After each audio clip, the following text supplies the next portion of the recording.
Letek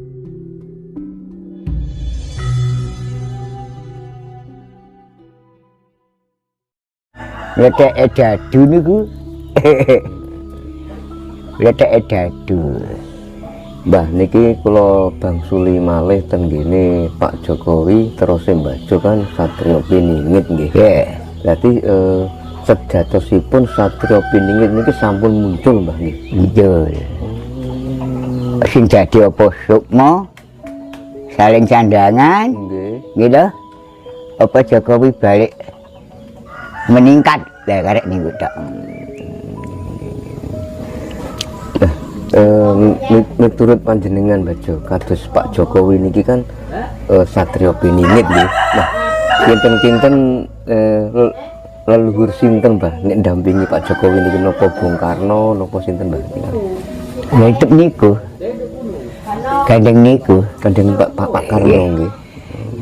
Dek dongengi masih Pak Karno niku. Mboten meja. Oh, Tasik. Tasik Sugeng Mbah nggih. Nggih. Nate panjenengan dipanggil. Nembe ini gak panggil, nangis malam. Ya. Nangis malam. Dikira-kirangan. Minjing-manjing wonge dhewe apa karek. Ayo dadi Pak Karno ku menungso iki. Di Berang goib iki. nggih. Enten pesen napa Mbah kalih Pak Karno kangge panjenengan? Dia bakal balik malih tatanane. Ini balik Tatanan Jawa niki bakal nggih dadi ratu malih. Tatanan ratu malih niku lho. nggih Mbak wani niku. bangsul ten gene kerajaan malih Mbah. Nggih, kepatihan. Kepatihan. Nggih. Dadi ampun boten enten presiden Mbah. Mboten semerep. Mboten wani, Mbak. Ya iki. Tapi dongeng ngono nek jaket pitu iki wis tuntas, Nggih. ben pasti balik malih lan niku. Asal usul ratu malih. Nggih. Nah, napa niku benjing ngentosi jaman goro-goro napa pripun Mbah nek badhe bangkit malih ten kerajaan niki? Iki gara-gara iki teko niki. Wong sing nyalokno niki. Padha mbek kucing turu. Maksudnya kados kucing turu pripun Mbah niki? Calone iku ana sing kucing turu iku lho. Sinten Mbah? Yo gak oleh diarani tarung muda. Nggih maksudnya. Hebat niku wau. Mbah,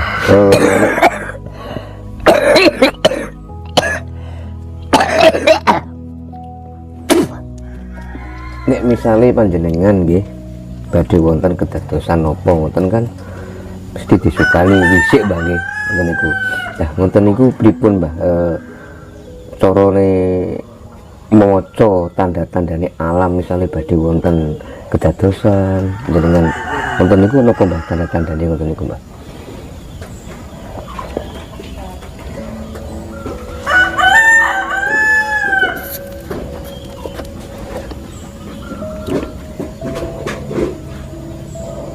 Nek zamane Jokowi nyalokne kok mriki ping kalih. Sinten? Pak Jokowi. Sukmane. Oh, sukmane Pak Jokowi. Nggih, mriki ping kalih. Terus terakhir niku tondo iku gedang. Gedang niku uwah sak gedang uwah rebang duluan niku sak tondo nggih dundunan mriko. Ten mriku nggih. Nggih dundunan sawah niku. Mbah, buahe tak jidike, Mbah. Tak gowake nang jaket kidul kulon. Pokoke semen gojeki ya, Mbah. Nggih. Ya katokan cekak biasa iku ya. Nggih. Lah kula nggoceki wite gedang niku lah, wite gedang kok ijute gambare menungso. Lah wong semedi wong duwe karep digelek iku lak wah. Nggih. Nggih ta? Nggih, Mbah. Wohe Secara wong Semesti nggih ngoten. Mbok pun di panggonan sing digeleki ku uwah. Dirunti uwah ya digawa, dirunti godhong ya digawa, diruntuhi pang ya digawa. Cuma ana lungguhe dhewe-dhewe. Tapi nyatane sing dirunti godhong digawa saka bungkat teko panggonan ya oleh duit temen niku. Lah niku dongenge wong biyen. Sampeyan eling-eling. Sukmone Pak Jokowi mriki nggih ping kalih nggih niku saderenge nyalokaken presiden apa sampun dados Mbak niki? Dereng nggih. tasik nyalokno. Lah gedang ku wujute lakone dhewe wite gedang gede to nggih. Lah iku nek duwe bola bertahun-tahun gak mulai ilmu lho niki sampeyan eling-eling. Nggih, Mbak Jo. Gedang sing ngendhek anakan. Kok lunga 10 tahun, 12 tahun gak mulih. Sampeyan peges sik kepengin ro uripe. Nggawa gaman dipeges, diteplok mbek uyah. Diketok niku lho. Nggih. Engko nek gedang diteplok uyah iku jek iso terik, wong sing lunga iku mang ijek urip. Coba gak ro panggonane. Lawas gelisah mbuh pirang dina engke nak telepon nek cara saiki telepon nggih. Nek biyen ku pemut. Lah pemut teko. Tegese nek pegesan gedang gak iso terik iku wis mati. Tapi nek ijek iso terik iku jek urip. Gedang anakan iku nek bola sing lunga gak mulih-mulih dikangeni keluarga. Nggih. Nah, nek calon benjing niki Mbah sukmane enten nek nate mriki napa dereng niki?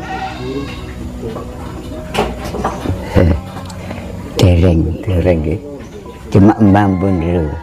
Gak urung-urunge sing dadi kucing turu.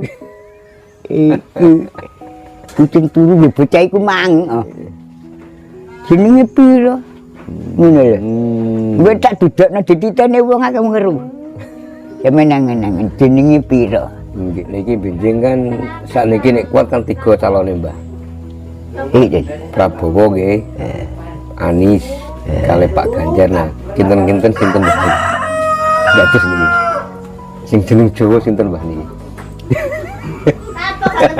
kok wis kabeh ro ngono ku gak perlu diucap. Nggih, nggih siap Mbah. Gak perlu diucap ro kabeh engko nek mbah ndudukno kartu mbah Nggih. Mbah jenengan nate nggih didatangi kados Kanjeng Sunan Kalijaga niku sering nggih.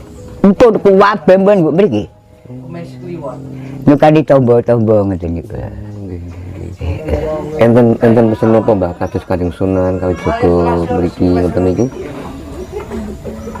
Menawi kali terkait kahanan donya niki napa pripun Mbah? Kanjeng Sunan pas mriki niku. Ale kan ngenten Mbah Jo kados Kanjeng Sunan Kalijaga niku kan Jawa asli nggih. Nggih. Menawi jenengan disukani pesan-pesan kali terkait kali kahanan donya niki kali Kanjeng Eyang Kalijaga Mbah Jo. Nek yukane nggih apik-apik cuma menungsane sing gak wis lali ambek tatanane Jawa, Sunan Kalijaga ku ya Jawa. Nggih. Sak tiyang sakniki pun sedaya kathah nek lali Jawane. Wong nek lali Jawa iku bakal ya ngeten iki lho. Negara gonjing kaya winginane gak lindu. Nggih, nggih. Iya. Iki apa-apaan iki. Kayak wong bingung ngono. Rasaku munyeng nek kae. Jenengan nggih krasa Mbah Sambi Dulu? kok. Oh, Iya, nggih. iya, iya. Saderenge wonten kedadosan jenengan sampun angsal niku Mbah. Angsal niki. Niku pripun Mbah wisike jenengan pas saderenge wonten gempa ten kalau winane ten Jogja niku? Nggih, winginane Jumatan niku. Ageng mbah niku mbah kekuatane ngantos 6, sekawan niku. Jembatan Jogja. Isine kok kongkon balik nang tatanan Dadu ku Mas. Nggih, nggih, nggih, nggih. Si nek gak melok tatanan Dadu. Kocak dunya, ini kutok.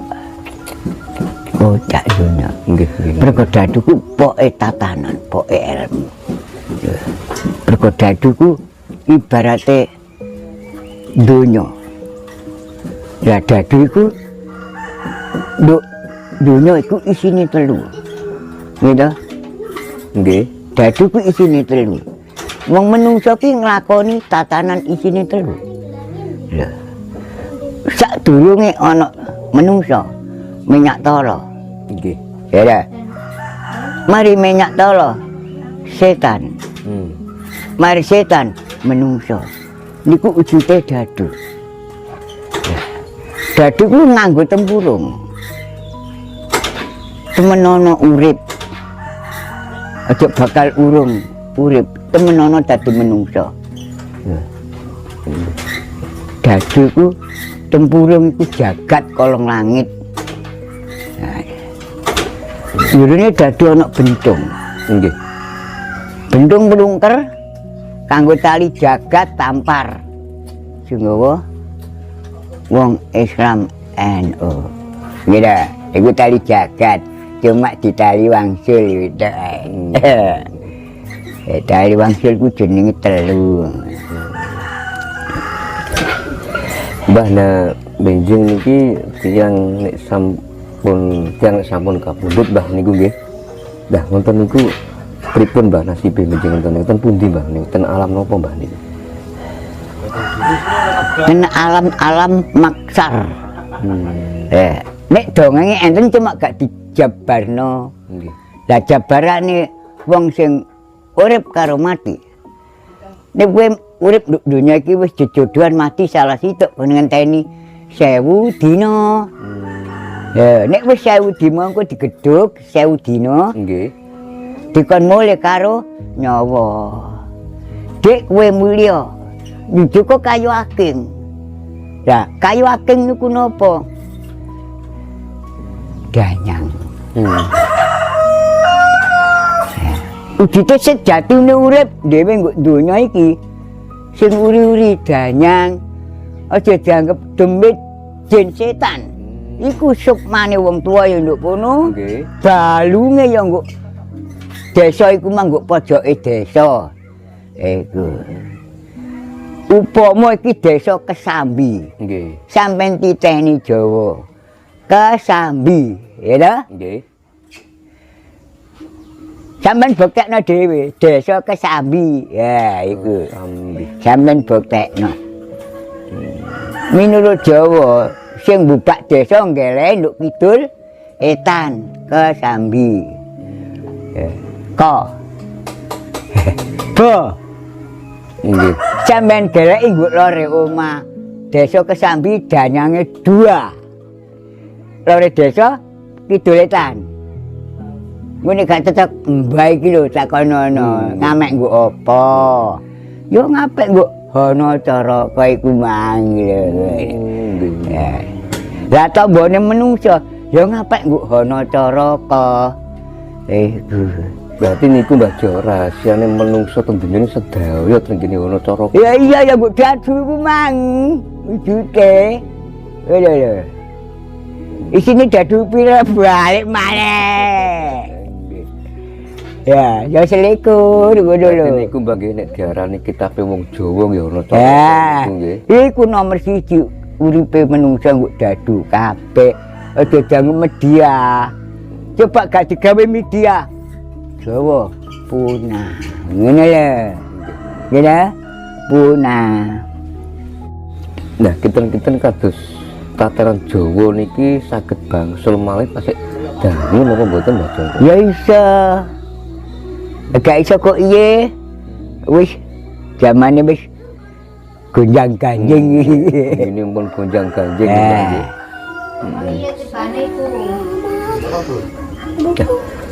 Tenggene ajaran Jawa kados siksa kubur ngoten niku enten apa mboten, Bajo? Napa? Siksa kubur ngoten niku. Nek miturut tatanan Jawa. Apa jarene sing cerita ndak Jawi Jawa gak ono. Mboten wonten nggih. Jarene kuburan dhewe iki lho dikejar. Lu alam iki di Pulau Soro ngono lho. Udanan kepanasan. Jarene poso bulan poso iku dikongkon poso mangan kon ngrasakno lecir tanduran setahun iku mang dikon ngrasakno mangan sak ulan rasane mbili ki piye bangkong ki piye ngono lho jagung ki piye rasane lho godhong asem ki piye rasane tanduran sakmono kae kon ngrasakno sak ulan poso 36 dino pendak dino Jadi tiang Jawa niku mboten enten surga nggih, mboten enten neraka nggih, mboten enten siksa kubur nggih, Bajo. Lah enten malih Bajo niki nek miturut yang Jawa malih Mbah kados dajal niku nggih enten apa mboten, Mbah? Dajal Nggih. enten Ten pundi, Mbah? nen Ten pundi? nggo ilat iki ayo Nggih, nggih, nggih. kan wis dua besok nek aku nek mati kayak ana watu mek situ tok iya terus paranono gue nek kok kei loro dajale teko diotak-otak sikilku Nggih. nek dikei watu situ gak ketara ya sing ngrumuk boleh dhewe nek mrunu disapone gak idep nyaponi kuburan nyaponi syukur sakite anak putu sing no panggonan Nggih.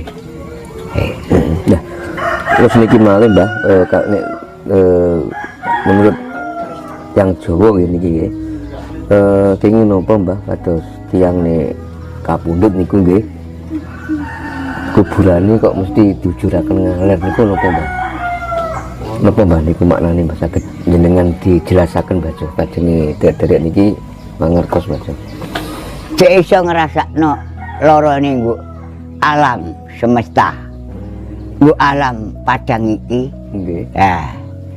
mergo wong mati ku wujute ngrasakno pedis asine isine alam uwit apa watu apa banyu apa kumulan sing digawa kuwi kelor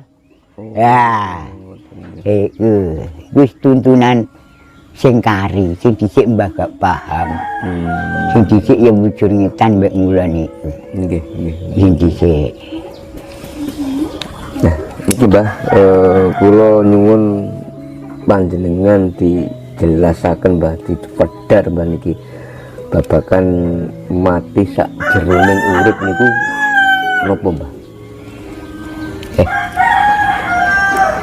mati sak jerone urip niku wong semedi niku wis dikeki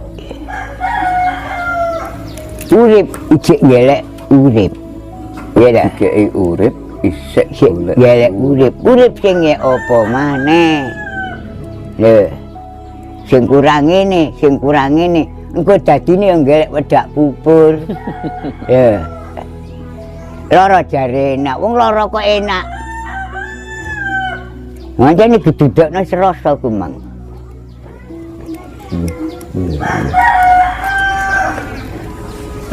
kula lajengaken malih Bajo. Kirim donga nggih kangge orang sing sampun kapundhut ngoten niku dugi napa mboten Mbah ngoten niku? Nek miturut dugi teko pundi wong wau pun kula critakno nggih. nek wis mulai salah situ entene ana 1000 dina nek durung 1000 dina sampai rabi laki maneh iku diombang-ambing sukma ambek nyawa. Cuma nyawa gak iso mati, sukma ya gak iso mati. Nggih. Sing mati ku balung iku mah. Oh, ngoten. Dandangan. Ya rasa wit kayu godhong banyu ku mang. Ku sing ganti. Berarti tiang nek sampun kapundhut nek sampun dereng 1000 dintene nggih tasik niku Mbah, tasik. Nggih, sukma mbek nyawaku nglamur goleki sandangane. Golek sandangan anyar apa sing lawas. Dariku. Ngene wis 1000 dina sedang to, diketok palu lho. Wis dik kowe mulya. Lah. Duduka kayu aking. Nduk kayu aking ku diduduka. Omamu dik lho, iku Rorok Masar. Panggonono. Jenenge nggo pinggire omah iki. Gitu. Sing ngon dhewe nunggoki terus wong tuwek-tuwek. Nek nggo peluruan yo. Nini lemper kaki lemper. Nggih. Nek nggo latar nini kesot kaki kesot. Nek nggo pawon nini dengan nini dawa kaki dawa. Nggih. Nek nggo sawah nini dengan kaki dengan iku jerane Rorok Masar. Manggone nduk lakune anak putune. Kayu aking iku danyang sing mbubak desa sampean iku mah. Cuma sing tenguk-tenguk nduk kono ku isine kirik karo asu. Ku jaman Nabi asu, jaman wali kirik. Jaman kita ini asu mbek kirik iku pira? Asu mbek kirik. A1 8 9. Nggih. Ro 4 gitu. Nggih. Kelima pira 9. Asu kirik Mbah. Iya. 9. Padha 9 to. Nggih. Lah iya iku ilmune para nabi. Mulane kon ngetokno anak putu. Lewe kaya asu gak iso. Wong asu ku sembah sungkem karo ibuke menungso gak gelem. Nggih. Asu ku nek lair ora teko ndai. Sungkem mbokne. Sing ketok buntute dhisik nek lair. Sakniki kathah tiang niku lair-lairan nek kali tiang sepai malah diwaneni Mbah Jono. Lah iku tok kalah mbek kirik. Nek iso ya sembah sungkem. Jaman sampun kualik niki. Ayo melok balik maneh nang ngene wong tua. Iku. Dari manunggale kawula Gusti ku ngeleki wong tua. Lho, kayak sampean wong ndi mrene kan ngenalno Mbah. Nggih. Muga-muga Mbah ayo rukun. Ya. Wujude rukun teko napa? Rabi sing akeh, nyuma sing akeh. Iku rukun karo rasane. Rabine akeh gak sing akeh. Derani rabi ku piye? Kekancan. Nggih. Nek ngomong mbek kanca samu jago ngombe wedang rokok. Diomah-omahi. Aja syukur nyeplos. Getun buri.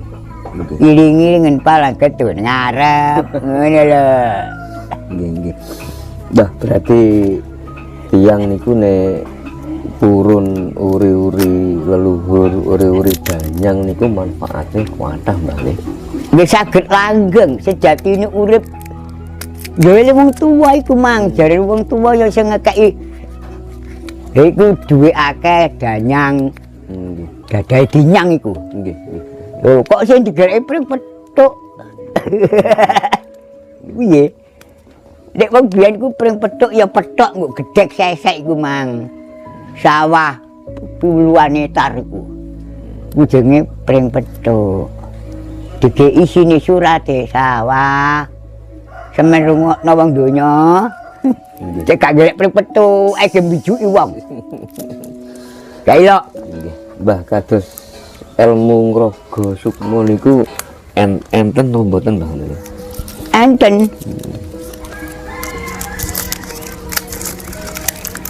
Nek kepengin raga sukma nggih muja dulure dhewe sing ana jagat. Nggih. Pripun Mbah? Ha. Carane Mbah Jo? Dulu ku sing nek etan, Nggih. sing nek kidul, Nggih. sing nek kulon, sing ana lor. Lah. Karepe dulurmu nduk tengah ki apa? Sembadanana. Nek rupamu kaya watu ya dudukno, nek rupamu kaya uwong ya dudukno uwong. Rupamu kaya grumbul dudukno grumbul. Lah iku, tapi wujude ya wong. Eling teko tuntunan iku nek kepengin raga sukma. Enten tirakate napa mboten Mbah? Enten Napa Mbah tirakate Mbah? ngilang ana tuntunan telu. Ilang ono tuntunan telu. Napa mawon Mbah Jo? Gak ono kabeh malian.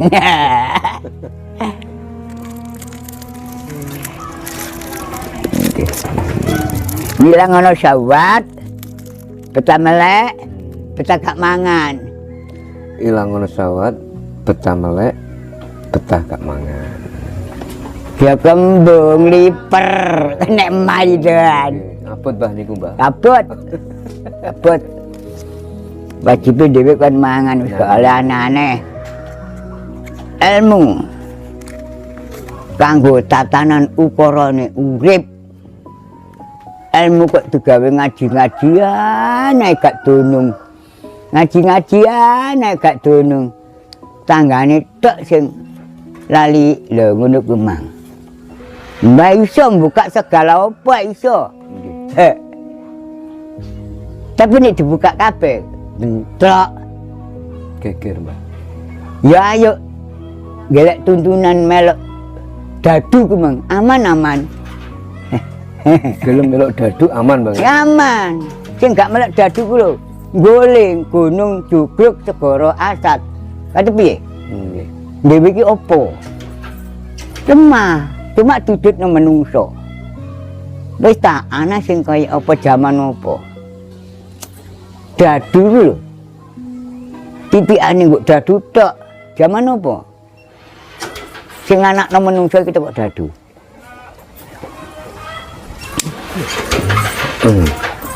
Nah, kados niku Mbah Jo, enten istilah sangkan paraning dumadi niku napa Mbah? Ya nggih. Ya tujuan karep sangkan paran dumadi niku. Gak ana tapi ana. Gak ono tapi ono. Nyatane ana gak dianakno. Lha niku sangkan paran dumadi. Nek cara saiki ya HP ku mang. Ada tanpa wangenan, Nggih. carek tanpa senggolan. Muni dhewe. Muni dhewe. Niku terose wujude sing kuwasa ning niku Mbah nggih. Ya iya. Nah nek miturut tiyang Jawa Mbah kados Tuhan nggih Sang Pencipta niku manggene ten pundi Mbah Jo? Tuhan. Nggih. Bolak-balik nginduk ilat. Ten gene ilat. Tuhan itu. Jadi Tuhan itu tatanan hanono. Dan ono. Hanono. Nah ini kan kata Mbah tiang-tiang niku nek sanjang nggih nek ngarani tiang Jawa niku mboten sembayang. Nah ngoten niku sejatosipun tiang Jawa niku sembayange niku pripun Mbah? Sembayange wong Jawa mbok lahir batin. Nggih. Gak oleh nyembah sing aneh-aneh. Layangane dhewe ku nek kepengin patulun nek gak pedhot. Nek esuk ngene iki aduk ngetan, nek sore aduk ngulon, iku matul nyambut gawe. Oh niku. Gitu. Niku sembayange tiang Ah. Jawa. Nek pikir lepas landas, nek mlaku, kok ana ujege mlaku. kok medhongol dicukit dileterno. Iku ana eri dicutik.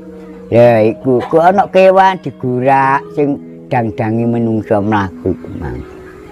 Teliti eling sing mburi. Berarti intine sembayange tiyang Jawa niku tingkah laku tendunya niku. Iya.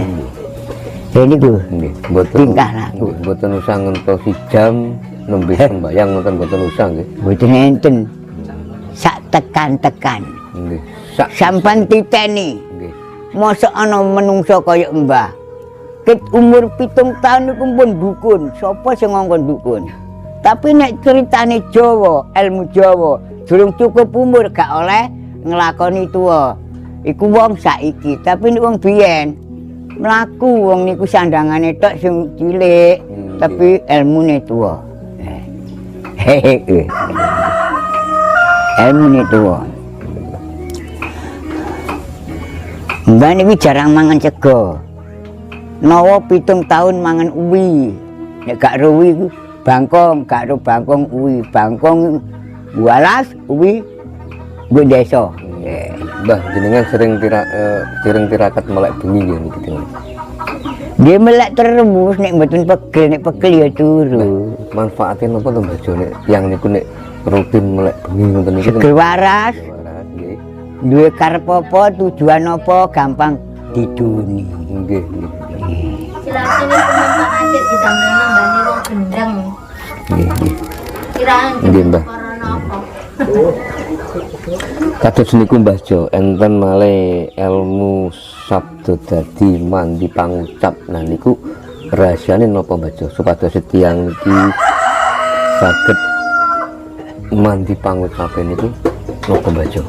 Kedalaman napa niku?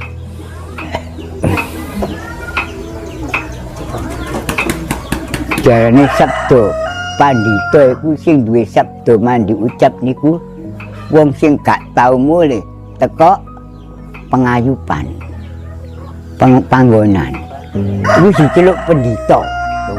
Wong diceluk pendhita ku sabda tatanane sabda ucape. Nggih. Wong sing gak tau ngiyup kuat menungso. Gak kuat. Dilakone kecil ya mana saiku. Jenenge sabda pandhita ratu. Sabda pandhita ratu. Nggih.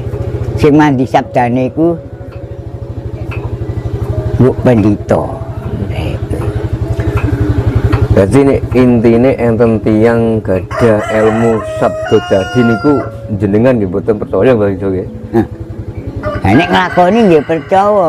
Lah nek mboten nglakoni sabda dadi kudu ro tuntunan. Nggih, nggih, nggih. Iki wong golek tamba. Ukara Jawa iku teko apa? Ukara pujangga iku 44 sing nyekseni para nabi, para wali. Lah karek ukara ana iki sapa sing nyekel ukara? Jane kabeh kudu nyekel, tapi ukara kok gak dicekel.